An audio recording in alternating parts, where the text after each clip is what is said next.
Without further ado, Professor Galloway.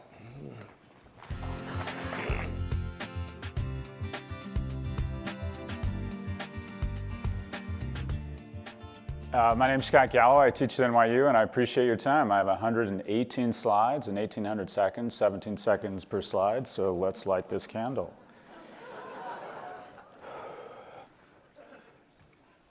I have two presentations. One is 5 minutes. It's a summary of the presentation I was going to give, and then a 25-minute presentation on content that I have never presented before. The reason I highlight that is such that my friend Henry Blodgett has plausible deniability for what I'm about to say. This is the first and the last slide every one of my 6,200 students has seen in the brand strategy course I teach at NYU. You can't build a company with hundreds of millions of users and billions in shareholder value without appealing directly to a core instinct or organ. So let's start with the big four. The brain.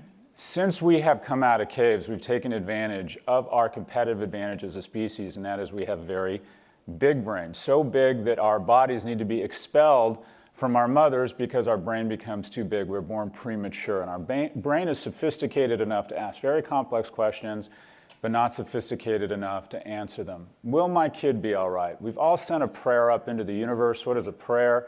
A query, assuming there's going to be some sort of divine intervention that sees everything and send back the answer, will my kid be all right? Symptoms and treatment of croup. Think of everything you have typed into the Google query box, and you're going to recognize you trust Google more than any priest, scholar, rabbi, coach, mentor, boss. Google knows if you're about to get married. It knows if you're about to get divorced. It knows what diseases you have. It knows what diseases you have exposed yourself to. Google knows more about you than any entity in your history, past or present. Let's move further down the torso. Facebook is tapping into our need to love. One of the wonderful things about our species is that we not only need to be loved, kids with poor nutrition and decent amounts of affection have better outcomes than kids with good affection, with poor affection and good nutrition, but we need to love others. When you decide to let your parents move in with you, your life expectancy goes up 2 to 3 years. New mothers do not die. The physical and mental nuance of caregiving is the most important thing for our species, and such that it literally releases a hormone that clears out the bad cholesterol, and you get to stick around longer. The strongest signal of whether you'll join the fastest growing demographic group, centenarians, is how many people in your life, simply put, do you love? Moving further down the torso. More is built into us. Again, since we emerged from caves, too little was a terrible death of starvation. So open your cupboards, open your closets, 10 to 100 times what you need. You rationally know you have 10 to 100 times what you need, and the next feeling you have, I need more. Because the penalty for more is gluttony, maybe lethargy, maybe diabetes with a 20 or 30-year lag. But more for less is the original gangster business strategy, and typically the most valuable company in the world is the one that offers more for less. It's the strategy of China, it was the strategy of Walmart, and now it's Amazon, who is going to be the most valuable company in the world. Apple. After survival, our strongest instinct is procreation. The men in here are not wearing watches. They're wearing $11,000 amalgams of plastic, steel, and leather that effectively communicate to the other sex, or ineffectively in most cases. If you mate with me, your kids are more likely to survive than if you mate with someone wearing a Swatch watch. For the first time, we now have a tech device that communicates that you are part of the innovation class, you live in a city, you appreciate the arts, you probably make a good living, you're interesting, you're groovy, you have better genes. Just as waving an Android phone, paying with a Discover card, or having ad-supported Pandora is like a prophylactic saying, don't have sex with me. These companies have literally disarticulated who we are and reassembled them in the form of for-profit companies and created more shareholder value and influence than any other entities with the exception of the US and China. In 2008, they had the GDP of Niger in terms of their market cap. As of today, they have the GDP of India. They've blown past Canada, they've blown past Russia, and I would argue they have more influence than any entities, maybe with the exception of Russia or China. If you look at where the most value has accreted, it's changed dramatically just in the last 11 years. Petroleum companies, conglomerates. Now it's all tech companies, including the big four. And arguably, if I was going to write another book called The Five, you would have to include Microsoft. So that's a summary of my talk that I usually give about my book, The Four. But what is the chapter I didn't write? Coming out of the closet as somebody who, after studying these companies pretty intensely for 2 years and working in and around them for the last 10, I believe, actually I know, these companies should be broken up. So why? Let's start off. Is it because they're evil? Well, okay. There are some evil things going on. The majority, I watched a live stream yesterday saying we want to give voice to people. That's what I keep hearing. That's Latin for we don't want to own up to the responsibilities of a media company, and we don't want to take responsibility for the terrible things that happen when we don't monitor when our platforms are weaponized. So effectively, you have the majority of fake news being sponsored by social media, who legitimizes fake media by putting legitimate news next to it on their platforms.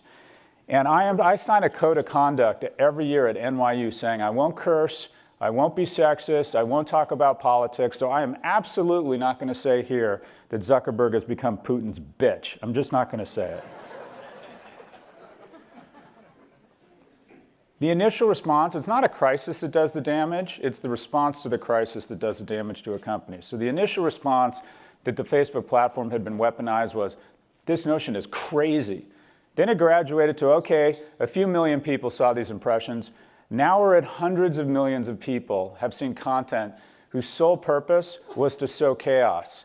And what was the incredible artificial intelligence to save us from this? It somehow missed that these ads were paid for with a credit card and in rubles, which gives you a sense of the amount of resources being devoted to ensure these platforms are not weaponized. We're not a media company. We're a technology company. We're allergic. We love the celebrity, the influence, and the margins of a media company, but we're allergic to the responsibilities. We're a platform. So query me this. If McDonald's said, all right, we've been serving 80% of our beef as fake, and you're angry at us because people are getting encephalitis and making really bad decisions, and you say, hey, McDonald's, I'm pissed off. 80% of your beef is fake, and you're not taking responsibility. Would we accept McDonald's saying, well, hold up. We're not a fast food restaurant. We're a fast food platform. We wouldn't accept it. We wouldn't accept it from McDonald's, nor should we accept it from Facebook. Facebook says they're not a media company. The little definition of a media company is a firm that uses a medium for reach and influence. There is no other entity in the history of mankind that is more media-ish than Facebook is right now. Some quick definitions as you go into this conference or the second day to help you sort through what people are saying on stage. When people say platform, what they really mean is we're a media company but want to operate in another land of unprecedented multiples and no accountability. When people say things like impossible or First Amendment or we can't be arbiters of truth, what they're really saying is we're not going to do anything that's unprofitable. Facebook could absolutely stop all this negative behavior. If the New York Times can save us from being weaponized by Russia with $100 million in free cash flow, then Facebook can do it with $20 billion in free cash flow. We're not talking about the realm of the possible here. We're talking about the realm of the profitable. So when Google and Facebook say this would be impossible, what they're saying is it would dent our profits, which in our mind is unthinkable and impossible. Innovation at conferences like this typically means elegant theft. A way to leverage other people's cars, other people's capital expenditure, your data. We need to do better. Hear that a lot lately. What does that mean? We know we're wrong and have no intention of doing anything about it. These companies wrap themselves in a progressive neon blue, pink, rainbow blanket to create the ultimate illusionist trick. Hey, aren't we nice? Because we progressives are largely seen as nice but weak. We're an Alan Alda. We're not a threat to anybody. Whereas conservatives are seen as smart but mean. So the perfect illusionist trick is to have very overt progressive values these companies pimp because it creates sheep around what is effectively companies that during the business day are more like the the spawn of Darth Vader or Ayn Rand. So the ultimate cover, hey everybody, lean in. If Sheryl Sandberg was for gun rights or pro-life, would Facebook be flying her around the world to talk about her political views? I'm not doubting their actual principles and their political views, but it's convenient that it foots to this illusionist trick that we're nice and cuddly so you don't need to worry about our rapacious behavior during the day. Mark Zuckerberg wants to give voice to 1.4 billion Chinese. Now, I'm a bit of a cynic. I think he wants to give more advertising to Chobani, to an emerging market of disposable income.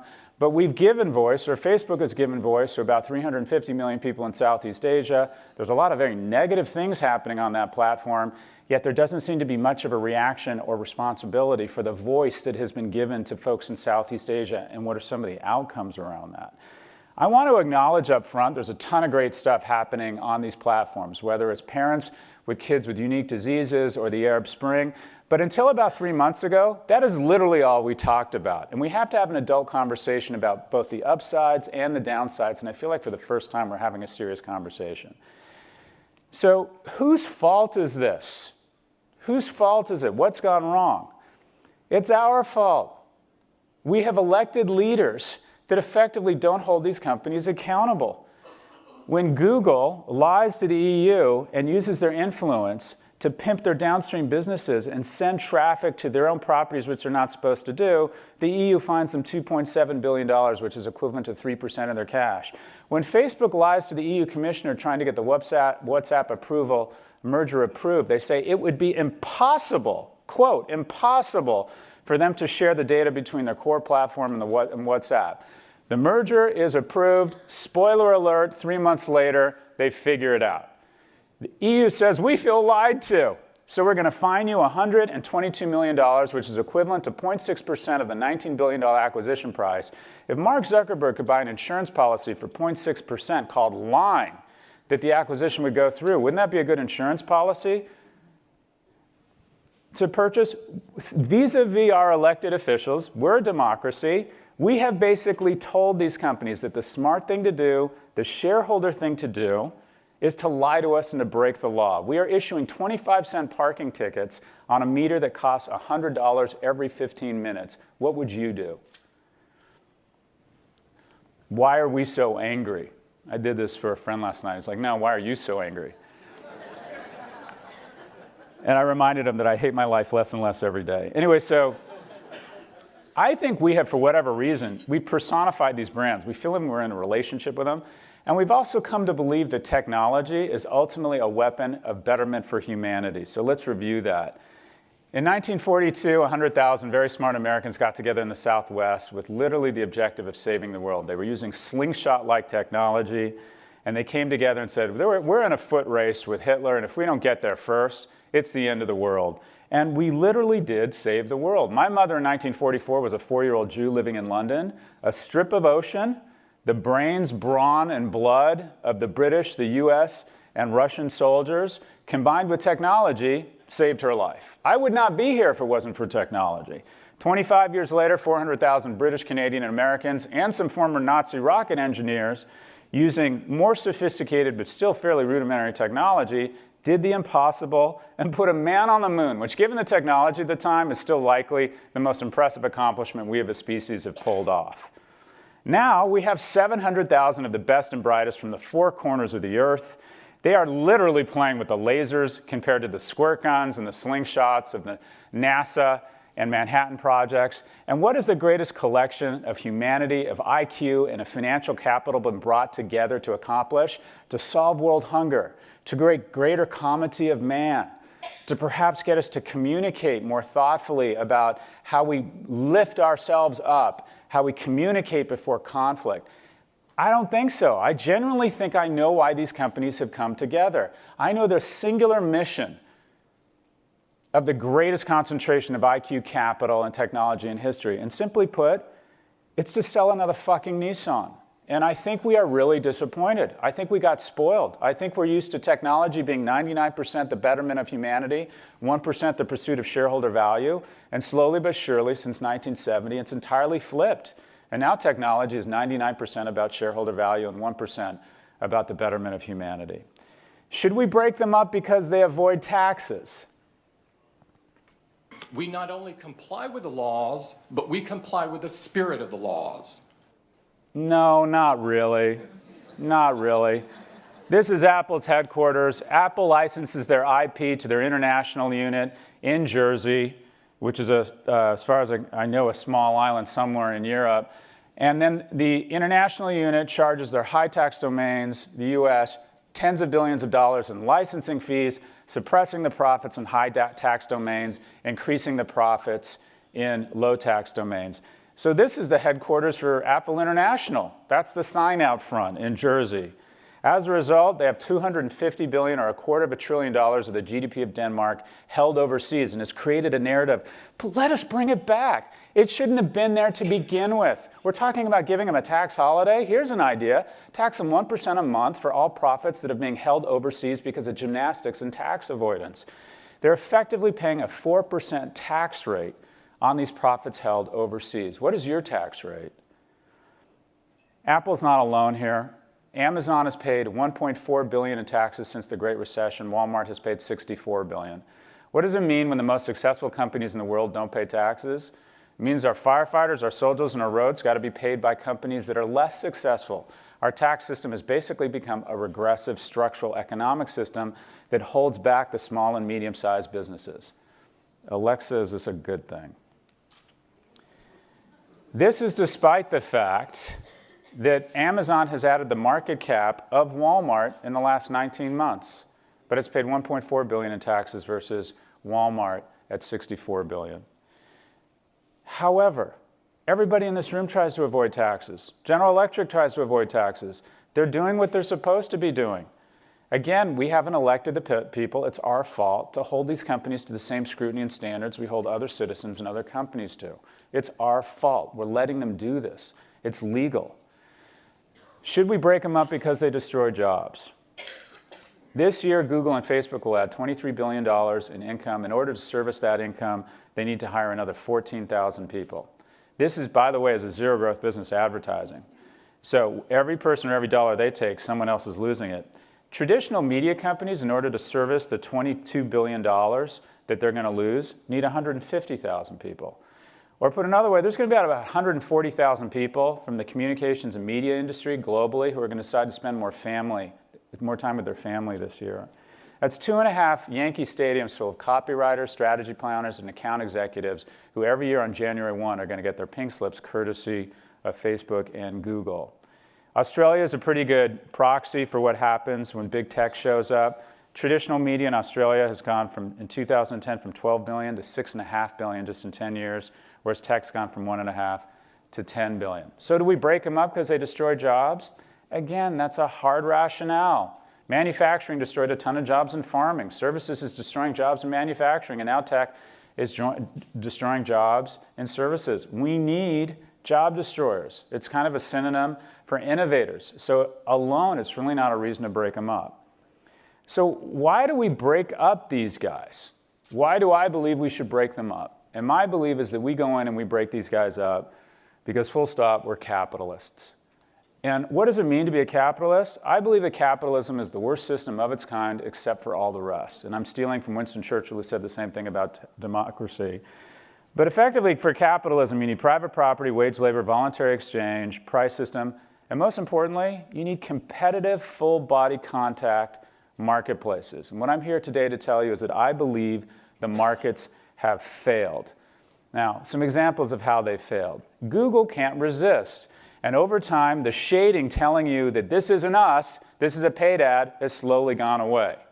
Google used to say, we'll take you to the best place on the home screen. Now, slowly but surely, because they have to increase their earnings every quarter, they're no longer taking you to the best place, they're taking you to their place where they can monetize more of the screen through PLAs and such. So they are effectively restraining competition by using their massive gateway to curb people into the things that they own.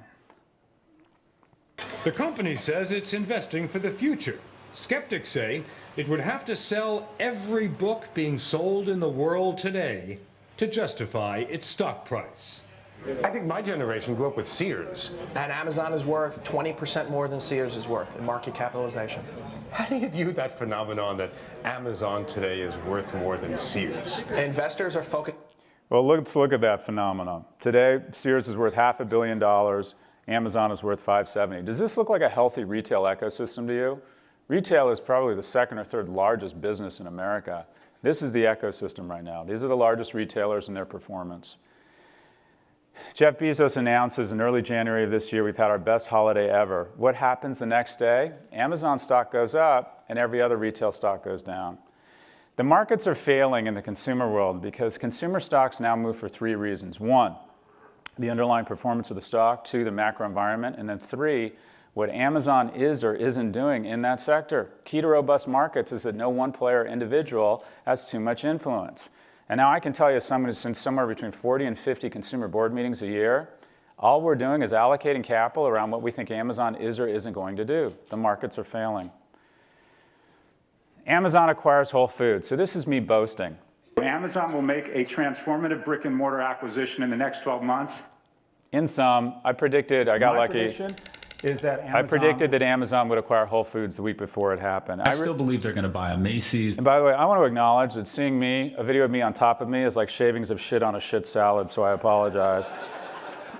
And people say, well, how did you know this? This is how I knew that Amazon was about to acquire Whole Foods. We bark at Amazon Alexa all the time. Alexa, buy whole milk. I couldn't find anything for whole milk, so I've added whole milk to your shopping list. And then I barked. Alexa, buy organic foods. The top search result for organic food is Plum Organics baby food, banana, and pumpkin, 12-pack of 4 ounces each. It's $15 total. Would you like to buy it? And then, as often happens more frequently at my age, I barked the following accidentally. Alexa, buy Whole Foods. I have purchased the outstanding stock of Whole Foods Incorporated at $42 per share. I have charged $13.7 billion to your American Express card. I thought that'd be funnier. Amazon announces they're acquiring Whole Foods. Their stock price, their market cap goes up by almost the acquisition price, and the value of their competitors goes down by more than the acquisition price. Amazon can now acquire other companies on someone else's credit card. Markets are failing. Since they purchased it, Whole Foods, they've cut the price of kale 13%, salmon 33%, and in between the time they announced the purchase of Whole Foods and closed it, the price or the value of the largest pure play grocer in America, Kroger, declined by 33%. And this is a company that is 11 times the size of Whole Foods. Every company now seems to go down based on what Amazon does or doesn't do, including manufacturers' brands. Nike announces that they're going to begin distributing on Amazon. They go up. Every other footwear company goes down. In one day, they add the value of Federal Express or 400 of the S&P's valuation combined. Our democracy is breaking down because these companies have become too powerful. The HQ2 thing is out of control. My favorite one is Chicago is offering to return employee payroll taxes to Amazon, or put another way, they've given Amazon permission to tax their own employees, keep those taxes, and then decide how those coffers, or how that money that used to go into municipal coffers, should be spent. I think our government has basically folded and said, we acknowledge you're more powerful than us. I think that's markets failing. People say, well, as long as they're good for the consumer and they're low prices, we shouldn't break them up. That's kind of University of Chicago and Bork basic trust theory for antitrust. If it's good for the consumer, leave them alone. And these are low prices. But tell me this. If at some point there's going to be monopoly prices, if at some point we wake up and there's really not very many retailers around, no cloud providers except for one, they will have monopoly-like power and be able to extract monopoly rents. And people say, well, that's not really true, that's conjecture. And I say, well, let's look at the ultimate arbiter of what is probably going to happen. And I would argue that's the markets. What is the market telling us? The market puts a multiple on EBITDA of Macy's at 5.3, Target 6.1, Walmart 11. Walmart's having its best year ever, trades at a multiple of EBITDA. And the market has decided that Amazon gets a multiple of 47. So isn't the market telling us that at some point soon, Amazon is going to have so much power it's going to be able to charge monopoly-like rents? Now, the narrative Amazon puts forward is, wait, hold on, we're only 4% of retail. How can you break us up or regulate us? We're only 4% of retail. Yeah, sort of. They're also 24% of all retail growth in the largest economy in the world. They're also a third of all cloud revenue, the fastest growing, most profitable business in technology. They're also 44% of all US e-commerce sales. Can you back up one slide? They're 55% of all Black Friday sales. They are 62% of U.S. households in the form of Prime. More people have a cable pipe of stuff into their house called Prime than voted in the U.S. election or have a landline phone. In 3 to 5 years, if trends continue, more people are going to have a cable pipe of stuff called Prime coming into their household than cable television. Oh, and that they have 70% share of the most important technology of the next 10 years, voice. 4%? I don't think so. They're not the only ones. Google has a 90+% share of a market search that now by dollar volume is a bigger market than any advertising market of any nation with the exception of the US. If hotels, railroads, airlines, advertising, if any of these industries, petroleum had a 90+% share in the US, wouldn't we be talking constantly about breaking them up? Digital marketing, that's the future. That's where the growth is. That's what's going to create all our jobs for all our young people. But guess what? 2 companies own 103% of the growth, meaning if you're in digital marketing, you're not Facebook or Google, you join newspapers, you join magazines, and that your business is in structural decline. Snap, great, was supposed to be a third player. Snap is going away. Snap is the walking dead. Their last quarter, which was a horrible quarter, is going to look like an amazing quarter when their next quarter comes around. And then the next quarter. This stock will die below $10 a share, and Mark Zuckerberg's hatred for this company, and he has unbelievable weapons to put him out of business, is going to drive Evan into the arms of Google. We were all hoping Snap would be the Facebook of video. The Facebook of video is Facebook, specifically Instagram. And Facebook can use its monopoly-like power, 6 of the top 10 apps, to put any company in the app business out of business. The markets are failing. This is the scariest thing I heard this year. Don't let nation states disrupt our future. And you're the front line of defense for it. This is the president, this is the chair of the Senate Intelligence Committee telling Google, Facebook, and Twitter, they're our front lines. Yeah, fuck that. These are my front lines. The notion that we don't have our Marines, people like John McCain and Tammy Duckworth as our front lines, that's not our front lines. The Zuck is our front lines. The markets are failing. Quick sidebar, Time Warner and AT&T. AT&T is buying Time Warner and thus CNN, a deal we will not approve in my administration because it's too much concentration of power in the hands of too few. Okay, so let's look at that. Content times distribution is the axiom we're worried about.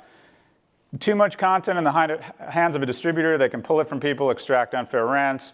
Too much power around distribution, you can unfairly spread your content. So let's look at it. They have some fantastic content, 140 million AT&T subscribers, 25 million DirecTV subscribers in terms of distribution. But let's look at the peanut butter and content and distribution of the 4. Google has unbelievable amounts of YouTube content, 1.2 trillion searches a year that inform their content, and they have distribution on 2 billion captive Android phones. Apple has 34 million songs, 2.2 million apps, $1 billion committed to original content, and they're installed in distribution called 1 billion iOS devices. Amazon is committed to $4.5 billion in original television content, second only to Netflix. They have 70% share of voice, 62% distribution through the US, 62% of households. No cable companies in 62% of households. And they have unlimited capital. Oh, but wait, we need Time Warner to sell Adult Swim? So one thing is happening here. Either Time Warner, trying to block Time Warner from acquiring, AT&T, blocking AT&T from acquiring Time Warner is either just insane, or we should have blocked and broken up Google, Facebook, Amazon, and Google 5 years ago. It makes no sense. Okay, so we need to get rid of the macho test. And I apologize, I've gone over. I'll go 2 minutes and I'm done. There's a certain fear, people like me, that we come across as wimps when we start talking about regulation, because the narrative been fomented by these companies is that regulation equals European, which somehow, someway became an insult in America, and then even worse, socialism. I go on Fox News every week because I keep my friends close and my enemies closer. And this is how they introduce me now when I suggested Amazon should be broken up. He's a socialist, but we'll have him on the show. You're a socialist. You are a socialist, are you not? I'm a full-throated capitalist. Okay, so Let me ask you this. If the Department of Justice hadn't moved on Microsoft after they killed Netscape, would Google have ever made it out of the crib? Regulation creates unbelievable shareholder value when it's done adroitly. We have a $700 billion company called Google because the Department of Justice stepped in on Microsoft and said, stop killing nascent companies. Some final words. I believe the purpose of an economy and companies is to create a middle class. 2 metrics. How many girls go to college and how robust is your middle class? And I'll show you the freedoms and prosperity of any society based on those 2 metrics. And our middle class has gone sideways for 30 years in what is the greatest experiment in mankind called the US. It won't be easy to break these guys up. Why? Because this individual has aggregated a great deal of power and is smarter than the rest of us. 77 full-time lobbyists in Washington. The ultimate prophylactic, the New York Times. If a liberal paper is saying don't break these guys up, then we're safe. Oh wait, the New York Times can't be bought, has a trust, 5 to 6 cousins, it's effectively a suicide pact, you can't buy it. What's the second best thing they could buy to put sheep's clothing over the wolf that they are? Here's an idea. Or let's make an investment in this cool new media company. Awkward. My last slide. Try and put aside your political feelings, your economic concerns, and the gag reflex we have as Americans around regulation, and just do what Darth. I think every business problem can be solved with a scene or a saying from Star Wars. And I'm going to ask you to take the advice of Darth Vader. Search your feelings, you know it to be true. Search your feelings, you know it to be true. Imagine an ecosystem with these 4 companies. Which ecosystem has more job creation? Which ecosystem has a broader tax base? Which ecosystem has thousands and 10,000s of millionaires? Maybe not as many billionaires, but tens and hundreds of thousands of millionaires. Which system has more venture-backed companies, more M&A, more robust deal activity, and more capitalism, and more full-throated, full-body contact competition? This ecosystem or this ecosystem? We don't break these guys up because they're evil. That's bullshit. They're no less or more evil than us. We don't break them up because they avoid taxes. We need to hold all companies accountable. That's our own fault. We don't break them up because they destroy jobs. We need innovators to destroy jobs. We break these guys up because we are capitalists. My name is Scott Galloway. I teach at NYU, and I appreciate your time.